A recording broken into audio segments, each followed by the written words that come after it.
Hey everyone, welcome to this week's Monday Minute where we are encouraged in God's Word.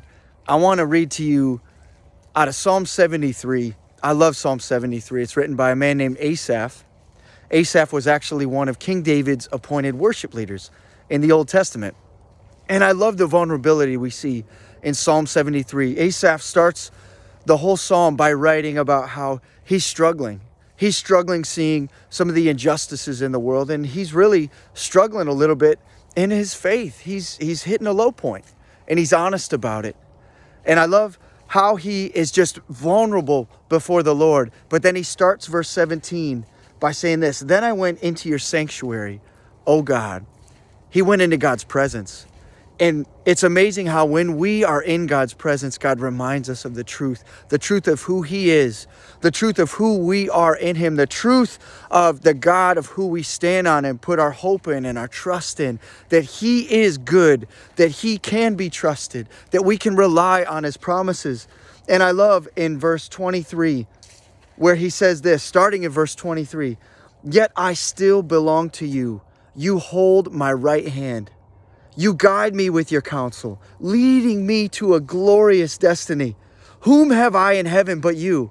I desire you more than anything on earth. My health may fail, and my spirit may grow weak, but God remains the strength of my heart. He is mine forever."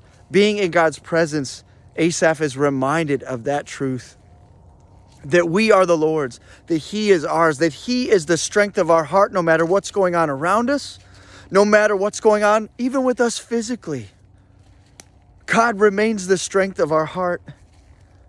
And I love how he wraps up Psalm 73 and verse 28. "But as for me, how good it is to be near God.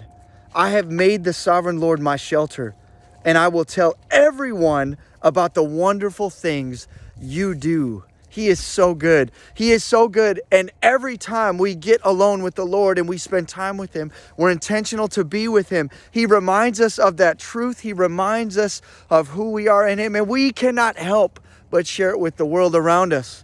So I want to encourage you with this. And I know this is longer than a Monday minute. This is a Monday couple of minutes. But take this into the rest of your week. Take this into the rest of your month. What God does in private, the way God moves in your heart as you spend time with Him, don't be shy to share it with the world. Don't be timid.